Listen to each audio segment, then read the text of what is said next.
Hi, this is Luby with Switchblade Billi, and you're listening to Rock at Night. Are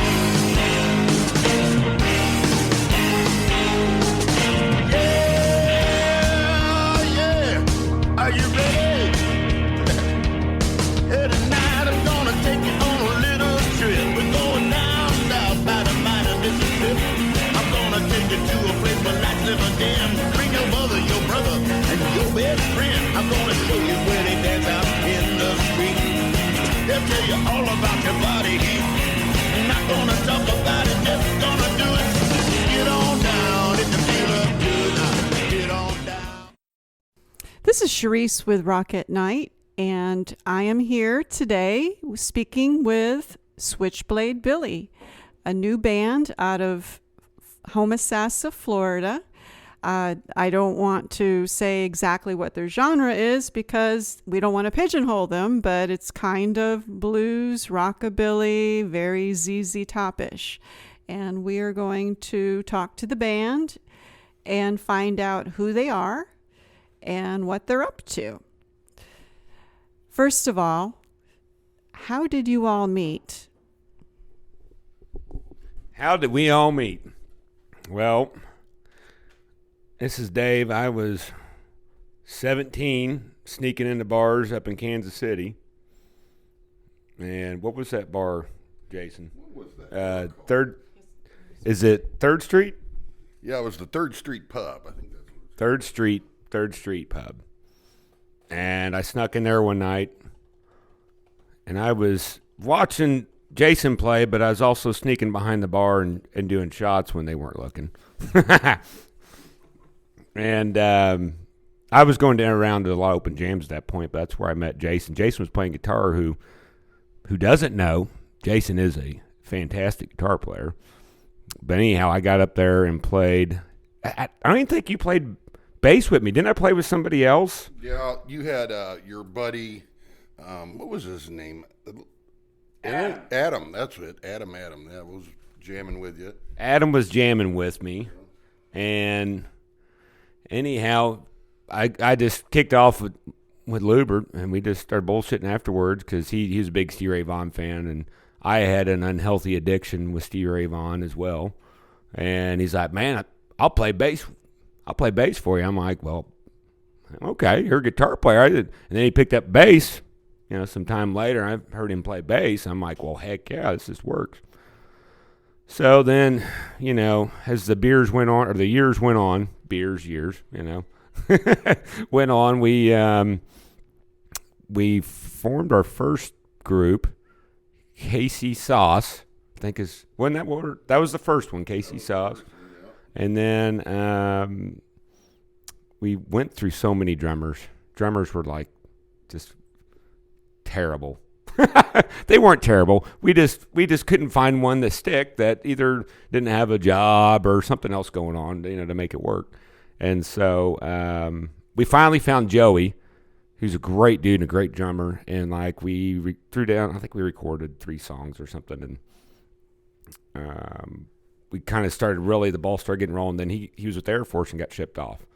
And so that was after about 4 or 5 years of playing bars and partying profusely. And oh, I hit a button here. I hope I didn't stop it. Is it still going? Yeah, it's still going. Okay. So anyhow, after that, we were just like, just so frustrated because we finally found one drummer stick. So, long story short, I met my wife, and me and Shannon moved down to Florida, and then Jason, you were driving trucks at the time, Yeah. and he followed us down here, and we didn't pick back up playing for many years. I mean, it was probably about a 7-year hiatus. We just fished and drank cold beer, and then Jason bought me a lottery ticket for my birthday in 2020, right when the pandemic started. And I said, I won $500. Of course, he was ticked off because he plays lottery all the time. I don't, but he never wins. And he buys me one ticket, and I win $500. I said, all right, let me get let me get a guitar. So I went and got a guitar and got an amp, and then just kind of fell back in the obsession. And then, I ended up running into this character after putting an ad out that you're about to hear all about his background.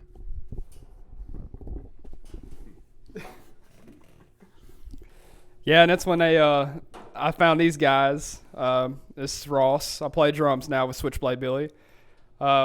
David Chaffin over here, he decided he's going to put out a Facebook ad. And I had just moved down here from Tennessee a couple years and been playing with some groups. As a matter of fact, one of them's out here in the garage sitting there and hanging out. A good buddy of mine, Kenny. Besides guys like Kenny, I couldn't find anybody who was doing what I was wanting to do, which was meet some cool cats, play some good music, but good quality music. I met some guys who had the drive, but maybe didn't have the technical ability, or they didn't have any gear, or whatever. And it was just really frustrating. Anyways, I met David and came over to this fine place that we're having this interview at. And like I was, saying earlier, we didn't have nothing started here. And I asked him, I was kind of like, well, what do you want to do? And he's like, well, I just got off a hiatus, and he's like, we want to kind of do something to see where it goes. And I said, well, cool. What do I have to lose? We played the first night, and after that, I was sold American. You were sold American after the first 5 seconds. First 5 seconds, he was sold. I was sold after the first 3. I was the one that initially fell in love, but this thing. But yeah, definitely. But no, I don't know, it was something about it. I come from a real strong background, as you had said earlier when we wasn't recording, about like progressive metal and stuff. I come from a very, very long line of metal, progressive metal, rock and roll, just technical stuff. And then I met these guys, and I was like, man, this is the blues. This is something different. And it was my calling. And I knew that we had something great here that we were really about to form up. And we kind of got an idea, but we didn't realize even at the time what it was going to turn into, especially in the year we've been playing. We've got to be getting on our 1-year anniversary of Dave and I meeting each other. What do you say about that, David? Yeah, I believe it was right before 4th of July, which we're rolling up on. So, yeah, I've already picked out the flowers I'm getting you. There better be some good flowers. I like all kinds of pinks and reds and whites, I want a bottle of champagne as well, But no, we've and I think that's one thing that has really cemented our musical sound, which of course we're going to get out to the people, here shortly, is our different aspects. I'm from a real rural spot in West Tennessee, in a little town called Dyersburg that nobody's ever going to hear about. These two guys from Kansas City, and somehow, some way, we meet up in Citrus County, of all places, and we're like, let's form a band. And we started out as our first initial band name was Bull Peanuts, which you probably don't even know about that. Bull Peanuts, because that's a big thing down here in Florida. Well, how did you stumble upon the name Switchblade Billi? Now that is a pretty good question. David might halfway know kind of how we did. I think it was probably through a drunken stupor in the garage one night. That sounds probably just as logical as anything else. What do you say about that, David? Well, I think I was, pretty far along drunk, and I went to open a switchblade, and I cut myself, and my dad's name is Billy. I was like, God damn it, Billy. Dave, I didn't even know what my name was. I was calling myself my dad, I guess. I don't know.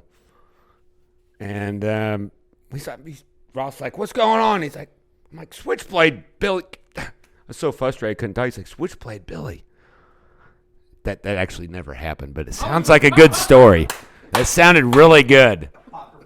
We throw around so many different ideas and stuff. We wanted rockabilly because we have a touch of rockabilly on some of our stuff, but it was kind of more like a sharper hit, and maybe that's how we stumbled upon it. I mean, it was many hours and many cases of Natty Light and, just bouncing around ideas. And then, we wanted we didn't want rockabilly in it. And we wanted something more, and it just kind of happened. I don't know. It's the power of beer, man. It just finally rolls out. Well, to add to that, when it comes to our name, of course, Switchblade Billi, it does have that very rockabilly feel, but that also goes back to kind of like what we project as our image for the band. We like that old school mentality, the whole kind of greaser, the classic car kind of look. I've always wanted to be in a band that was really like that. And the metal bands I was playing in Tennessee, we just couldn't fulfill any kind of certain image that wasn't fake or produced. And when I met these guys, we were wanting something truly genuine, and that's that we didn't want anything fake or anything overly produced on it. And when we started out with Bull Peanuts, that was just kind of a play on something for Southern Florida or getting into Florida. It's a big thing. But when he came to me, like on a serious note, about Switchblade Billi, after tossing around a whole bunch of names, I personally was like, you know what? That's a pretty cool little sharp name. And it screams this image that we want of not edgy in the sense of like we're trying to go out there and recreate the wheel, but something old school, very old school. It's like, you don't hear about people carrying switchblades in their pocket. You're not going to hear nothing about that crap. They think they're doing good with a blade or like a little just regular Gerber knife or something. I was like, but the whole idea of the femme fatale, which is why Billy is spelled Billi, the femme fatale, that kind of whole idea goes back to that whole 60s sexy kind of greaser kind of look. Yeah, very greasy as David likes, but Kind of makes me think of like James Dean, Rebel Without a Cause, like the 50s kind of gang. Yeah, you're right. Like Marlon Brando. That's kind of the image that I get, kind of a retro image. Yeah, and it's funny you bring that up, like the whole retro thing, especially with the retro 80s kind of vibe going around, especially a lot of pop music, which we all three of us come from very different musical backgrounds. But like that's one big thing is going on is the whole 80s retro. And Dave and I talk about it, and we're like, what about a 60s, 50s retro, but it's very genuine. I mean, and I'm sure these guys can attest to the same thing, but I remember growing up, I lived in a barn on a gravel road, and we drove like a 1960s old Chevy truck that barely ran. I mean, listening to old music, like I was telling you earlier, my favorite band's Pink Floyd, and my favorite album's from 1973. David's one of his all-time, as he said earlier, Stevie Ray Vaughan. Luby is old, so I mean, I mean. Luckily, we said that as soon as he stepped out to take a piss. But on a real note, it's we wanted that old school sound, and an old school sound though with a sense of modernization. Like we're not playing on old, dilapidated equipment. Like we're trying to really stay with modern stuff, and and all we're doing from our public image on the internet, to what we're playing with gear.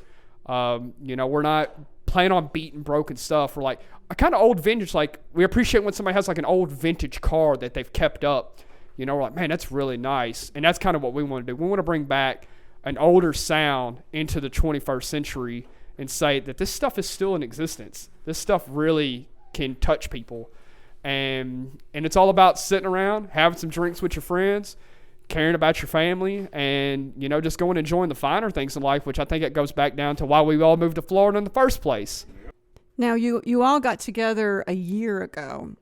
How did you guys create music together? I mean, you come from all different backgrounds. How did you actually compile a bunch of songs? Because I understand you're coming out with an album this summer and a single, June 25th? Your first single's coming out? Let's talk about how you all wrote the music. Well, I do a lot of the writing, at least lyrically, and get the main riffs.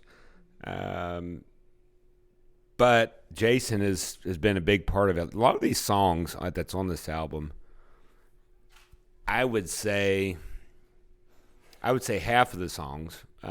Jason and I wrote back in the day. Jason wrote a few of them. Our writing process is pretty fun. You know, the best way that we figured out we can write is to clear out a case of beer and then like come up with an idea. And for instance, Tequila Man, which is one that went over really well.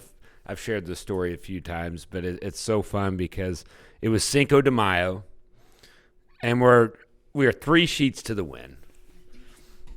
And I'm like, all right, let's write a song about tequila. And it's, I'm a tequila man. Man, I like tequila. It's so good. I'm a tequila man. And it was so stupid. Like, just like the simplest, dumbest lyrics. And then we wrote this jingle along with it. And then when we pulled our heads out of our asses the next day, really formed the song and ran with it and turned this kick-ass rock and roll song. We're like, what just happened?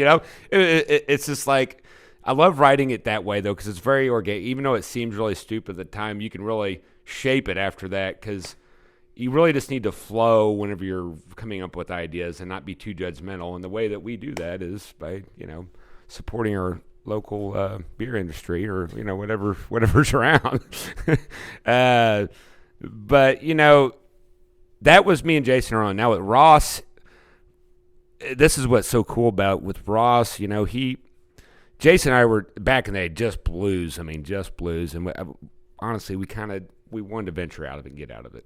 And when Ross came over, he's like, "I'm a metal drummer." I'm like, "Oh shit, what the hell? We don't got many options. We're in Citrus County. It's either that or a cow out in the pasture with a cowbell or something. I don't know. There's not options." I'm like, "Yeah, have him come over." And like Ross said earlier, immediately we took off. But Ross is very technical, and he comes up with these great little hits, and we feed off each other really well. And so I think, to answer your question, a lot of the songs, lyrically, I'll write maybe just the bass of it, or Jason will come up with it, and then I'll form it. I'll sit down and I'll kind of form the lyrics as kind of the last part of it.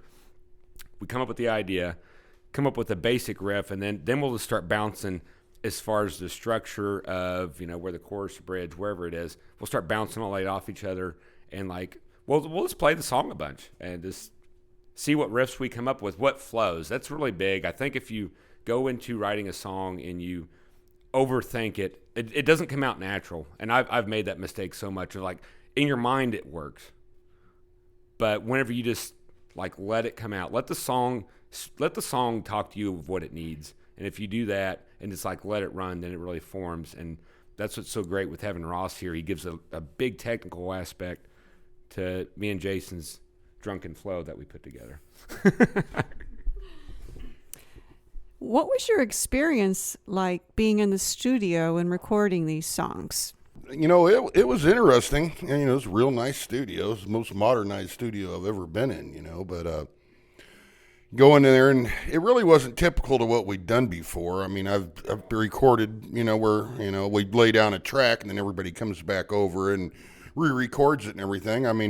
It's one of the good things about this band.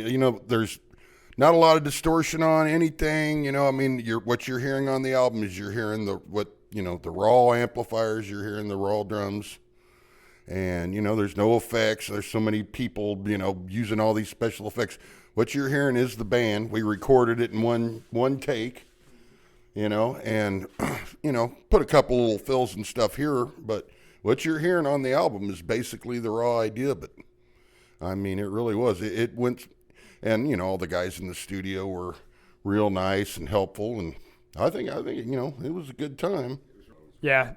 One thing that when we went down to record our first album, of course, we were just trying to figure out, number one, how did we want to do it? Number one, what did we want to sound like? Number two, how was the procedure that we wanted to do it? It's because we all three have pretty extensive recording, histories. Of course, from our various backgrounds in music. I'm used to recording, laying down drums and then guitar, then X, then X, and X, and that's it. When I talked to David, and this goes back to the same magic it is what makes Switchblade Billi up. we're a play it, like you said, raw as it goes. And a lot of times especially myself and David, we feed off each other and our technical ability and, what we're playing, and we can lay that down on track. So when he told me that he found a studio, Clear Track Studios in Clearwater, Florida, that they recorded analog, the 24-track tape, I did a flip. I was just like, well, let's go do that. And then it came down to the question on, let's just say something even as simple as a metronome. Our full album is recorded without a metronome, except for one song, which is Florida. And the only reason we recorded Florida to a metronome, it's because we were going to make a music video about it. And we wanted to be able to easily sync up with the footage that we were going to do. And people who listen to our album, you're not going to know. It's because it goes with the ebb and flow of us as musicians. And that's when I can confidently say that, yeah, we did play that as a band in the same room in one take. Now, it doesn't mean we did it in one go. We did it in multiple goes, but there's no stops, there's no cuts, there's no edits. It's raw. Now, we, of course, went back and played like some guitar solo stuff, as any band does. But when it comes to the fundamentals of what's going on, it is raw and unadulterated as it possibly can be. So in a sense, it's like a live album because you all played together at the same time. You didn't do it in pieces where you would record the bass separately and the drums separately. Yeah, exactly. Now, we had such a really good experience with that form of recording that, to be frankly honest, I don't think we'll ever go back from that. We went in there and we had a plan. And just like this whole endeavor that we're doing, that is Switchblade Billi, we have what we want to do. Now, whether or not it works out is whatever, but we want to stay true and honest to our roots. We want to keep everything as raw and in-house as possible. We want to keep it that simple philosophy that like they had back in the 50s and the 60s of just living simple, taking care of what's yours and being good at what you're good at. And if you can be good at what you're good at and go in there and lay it down on something like 24-track analog, well then, I can be proud of that in 10 years. Regardless of what happens.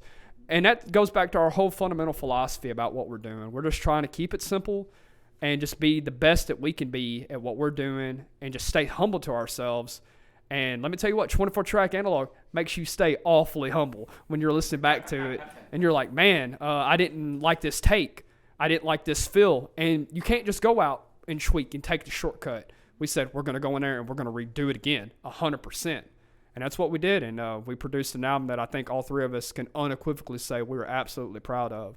Florida's coming out soon, and, you mentioned the song Tequila Man. Do you consider yourselves to be a party band? We are definitely a band that parties. You would ask old Lubert that question about 12 years ago. He'd be like, hell yeah, we're a party band. I think we're all still 18 in our own minds, ain't we? That's right.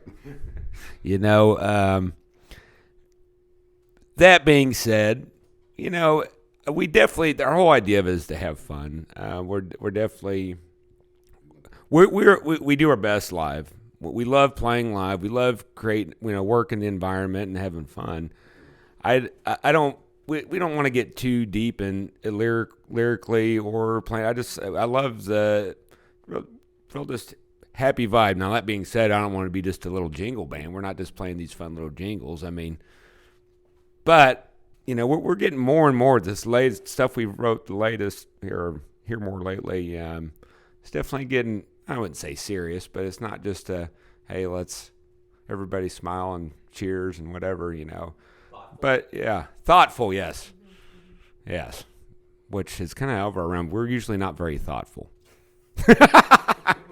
Thanks, Vlad. One thing I think when it comes to musically and lyrically that we want to always portray to who we're playing to is real. Going back to that same, realism. We have a song on our new album called "I Quit My Job," and it's actually just a slow, almost borderline country music song. It completely sounds different than what you would hear on the rest of it. But it's like one of my favorite songs just because I've been there. I've quit my job. I moved from Tennessee to Florida after quitting my job that I was making really good money. And I hear people all too often talk about they want to do this or they want to do that, and that's what our band's about. We wanted to do this. We wanted to do that. We write about it lyrically, whether or not it's quitting our job or these other things like we're writing on our new material, and we're doing it. And one of our biggest things, I know speaking for myself personally, is we want to be an inspiration and make people think, like, you know what? The world is pretty wild. I can listen to this music and feel good and sit around and like go back to what I said earlier and grill out and have some drinks with my friends and work on my car or just take care of the house and feel good about it. Feel good about that I can do these things even when the chips are down. And I think that goes deeper than any, philosophical lyrics of the most philosophical bands that are out there. Just being a real band and real guys talking to real people out there. That's kind of what we're after. In a sense, you're talking about a slice of life, something that's autobiographical, something that everybody can relate to. But I notice your music has real infectious hooks in there and sing-along choruses. So in a sense, you all are Midwestern guys, and you're writing with your heart and you're singing with your soul. Well, that's definitely it. I know, especially when people come and see us live, I tell this to folk, especially as I meet them. Like me as a drummer, I said, you're going to see raw personality when you watch me behind the drum set. I think I can definitely speak for these two gentlemen too. It's music, it goes deeper than just lyrics or whatever, or even just the show. It's what are you feeling and how do you portray that to a crowd? Can you really make a crowd feel at home and really thinking about what you're playing and really in a mood? And I think modern music has kind of lost that in a lot of ways. It's so produced. It's so I'm not going to knock anybody out there by any means, but it can be very kind of generic. And I think people are kind of ready for a change, especially with all that's going on in the world. They want to get back to their roots. They might not even know it, but you talk about infectious. I know when people hear our music and stuff, especially, locally, that's the first thing they're like, man, I haven't thought about that kind of stuff since I was in my late teens or in my early 20s. We were talking about this recently, that COVID, being off from work or just being alone and having the time to think without, the wheels running of the work job all the time, gave a lot of people time to reflect upon the simple things of life. People were baking breads again. People were gardening again. In a sense, that's when you formed your band, was during COVID. Your thoughts on this? So when it comes to anything like that, of course, COVID is just one of many things that's happened here in the past few years that has really greatly impacted all of us. One thing that I think COVID has done with our band is really made us sit down and start worrying about the things that really need to be worried about. Going back to like family. Like I came down here to Florida with nobody, and I met these guys, like I said, just right at a year ago, and these guys are now my family. I love these fellas. And I think a lot of people are starting to think about that. It's like, what is oldest or what is dearest to them? Now, regardless of your affiliation on what you think about this or that doesn't matter, and that's not what we're about. We three gentlemen, we have vastly different views on things, but we don't let that control what we think when it comes to how we interact with each other. I love these guys. They love me. And I think if the people who listen to our music realize that, hey, we can go out regardless of what's going on with COVID or political or religious or whatever, and be like, all that stuff doesn't matter at the end of the day when it comes down to who you going home to, who do you love, who you taking care of, and what kind of music are you listening to? Does that music make you feel like that? Does it make you feel something in your heart? And that's our biggest mission, is making people feel alive inside, feel at home sitting on a Midwest farm, like what we all three kind of come from. And that's kind of where we stand on that. You're going to make me cry. I'm getting all choked up here. That was spoken from the heart. Yeah, it is true. This I'll cut out.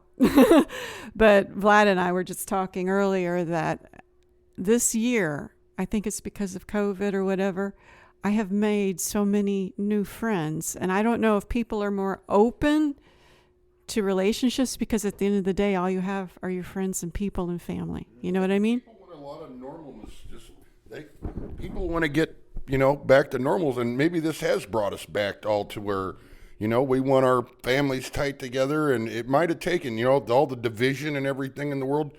I mean, people worldwide are coming back together and want the world to get normal again, and everybody realizes that this might have been a moment in history where it, everybody decided that they wanted to get back down to the roots. On a personal note, I do my work out of my home, and I might go for 5 days without leaving the house or talking to people because people seem to just email or text each other. And actually, during this last year, I actually got to speak to some people on the phone, and I realized how much I miss it. And so I feel when I do see people, I feel almost like so happy. You know what I mean? Like, oh my God, I have a friend now. It sounds pathetic, but I think I'm not the only one that feels that way too. I really, really value friendships. And that's one thing. As going back to our whole image as our band, we want to always, like when it comes to like our album, for instance, we want to play that live too in order to encapsulate people who maybe have not gone out in a year. I want to bring them in. If it were up to me, I would have them right behind my drum set hanging out with me, regardless of where they come from, what their creeds are, anything. I don't care about none of that, and I think these two guys are the same way. Let's get together. Let's listen to some good music that comes from the heart, that comes from true, genuine inspiration. Yeah. And just, what's it all about, And that's kind of what our thing is. Like I said, regardless of what you believe or what you don't, just to come listen to something that is raw, that's, like I said, unadulterated, and really bring you back home, like kind of like I said, like the whole 50s and 60s kind of vibe of it, where you couldn't get on social media and not talk to your family for weeks and years on end or whatnot. We want to see you. We want to come out and hang out with us. Have a drink with us at the bar after it's all said and done. And let's talk about anything and everything. And it's because at the same time, we're just three guys. And we want everybody just to realize that you're just people. We're all just people. Let's hang out and do the best we can and try to move forward in whatever struggles that we may be going through. Any thoughts? Any thoughts? Charisse, you look very lovely tonight, Charisse. Suck up. Brown nose right here. Actually, you have this. I was wondering, you have the song Highway 69. Where is Highway 69? Yeah. Seat. Yeah, say it again. Dave's front seat. Yeah, it's funny about that. Highway 69. What could this song be about? Highways. Where is that highway? It's actually, there's one that runs down through Missouri, but we're not talking about that one.